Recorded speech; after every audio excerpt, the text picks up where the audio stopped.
आप देख रहे हैं उत्तराखंड लाइव न्यूज, खबरों की सच्चाई तक।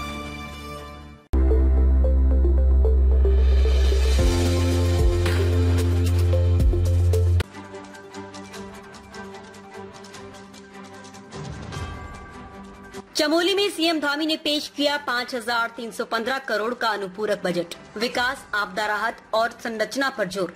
उत्तराखंड विधानसभा के मानसून सत्र के दौरान मुख्यमंत्री पुष्कर सिंह धामी ने मंगलवार को 5,315 करोड़ का अनुपूरक बजट पेश किया।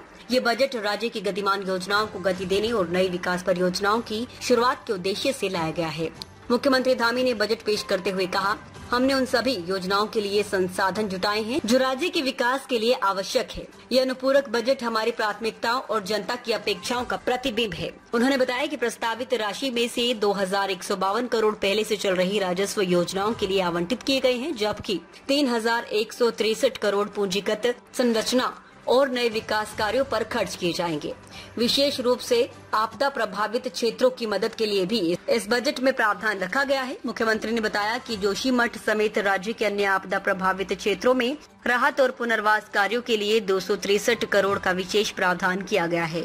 ये अनुपूरक बजट राज्य सरकार की विकासशील सोच, आपदा प्रबंधन पर सक्रिय दृष्टिकोण, भविष्य की योजनाओं को दर्शाता है। विधानसभा में इस बजट को लेकर विभिन्न दलों की प्रतिक्रियाएं अब सामने आनी शुरू हो गई हैं।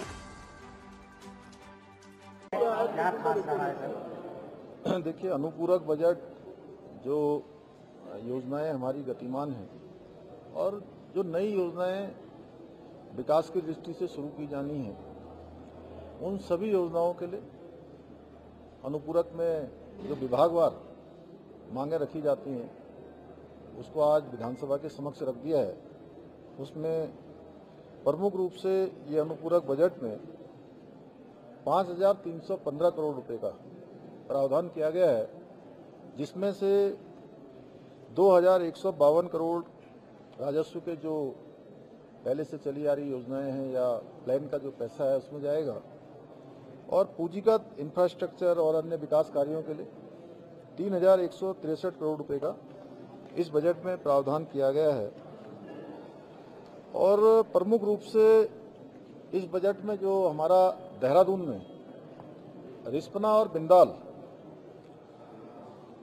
इसके ऊपर देहरादून शहर के आने वाले समय में आवागमन की समस्या और जो दिल्ली देहरादून एक्सप्रेस वे उसके चालू हो जाने के बाद बहुत बड़ी संख्या में लोगों का आवागमन होगा और फुटफॉल बहुत तेजी से बढ़ने वाला है।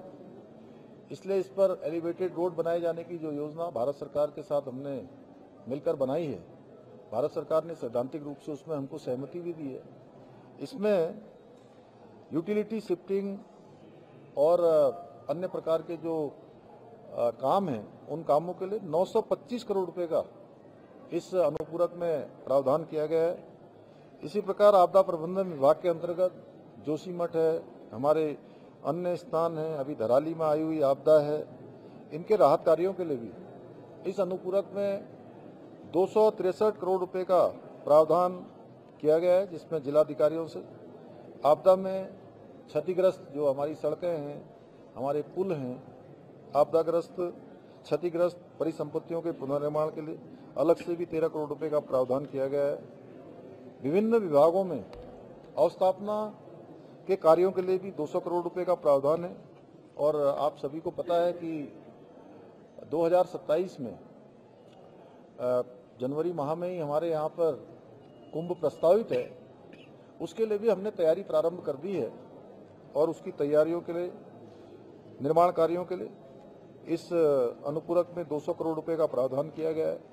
इसी प्रकार शासकीय योजना के अंतर्गत, जिसमें कि भारत सरकार हमको 90 और 10 के रेशियो में जो सहायता हमारे राज्य को प्रदान करती है, जिसमें 50 सालों तक बिना ऋण के हमको केंद्र से केंद्र पोषित योजनाएं, अन्य योजनाएं मिलती हैं, उसके लिए भी जो राज्य का अंश होता है, राज्य का अंश भी तैयार रहना चाहिए, जिससे कि जैसे ही केंद्र से हमको बजट आवंटित होता है वैसे ही योजनाएं धरातल पर आ जाए। राज्य ने इसकी तैयारी की है और इसके लिए भी 200 करोड़ रुपए का प्रावधान किया गया है। पंतनगर का एयरपोर्ट हमारा अंतर्राष्ट्रीय स्तर का बनाने के लिए हम लगभग 850 एकड़ जमीन पहले ही भारत सरकार के नागरिक विमानन मंत्रालय को निःशुल्क रूप से हस्तांतरित कर चुके हैं और अब उसका विस्तारीकरण होना है, जिसमें चूंकि जो रोड अभी पंतनगर से लालकुआ की ओर जाती है उसका अलॉटमेंट चेंज होना है। उन सब में मिलाकर भारत सरकार का बड़ा हिस्सा है, लेकिन 188 करोड़ रुपए का प्रावधान इसमें किया गया है। इसी प्रकार हमने 100 यूनिट बिजली से कम खर्च करने वालों के लिए जो हम सब्सिडी योजना लेकर आए हैं उसमें भी हमने और अन्य योजनाओं में मिलकर 125 करोड़ रुपए का प्रावधान इस पे किया गया है।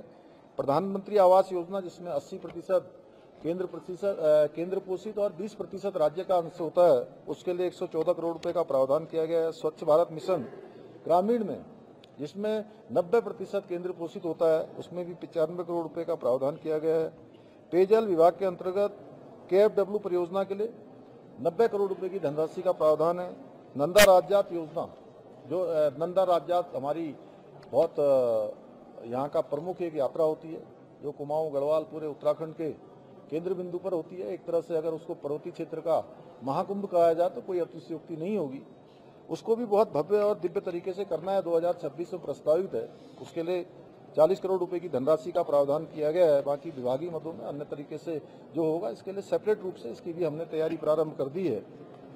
लोक निर्माण विभाग के जो काम चल रहे हैं उसके लिए 90 करोड़ रुपए का NDRF के अंतर्गत अग्निशमन सेवाएं, उसके विस्तारीकरण एवं आधुनिकीकरण के लिए 78 करोड़ रुपए का प्रावधान है। प्रदेश के मार्गों के लिए, पुलियों के अनुसंरक्षण के लिए और तमाम प्रकार के जो काम हैं जो हमारी सड़कों और पुलियों से संबंधित हैं उसके लिए 75 करोड़ रुपए का प्रावधान किया गया है। पुलिस विभाग में आवास बनाना हमारे लिए बहुत बड़ी हमारी प्राथमिकता है, क्योंकि पुलिस के जवानों को, उनके पुलिस के अधिकारियों को जो हमारे जिलों में होते हैं, थानों में होते हैं, चौकी में होते हैं, उनको उनके कार्यस्थल के पास ही आवास मिले, ये हमारी प्राथमिकता है। हमने प्रारंभ किया, भारत सरकार भी इसको अपनी प्राथमिकता में लेती है। जहां भारत सरकार से हमने इसमें सहायता का भी अनुरोध किया है, वहीं उनके आवासों के निर्माण के लिए, भवनों के लिए 60 करोड़ रुपए की धनराशि का इस अनुपूरक में प्रावधान किया गया है। शारदा रिवर फ्रंट जो कि हमारा एक बहुत महत्वाकांक्षी योजना है,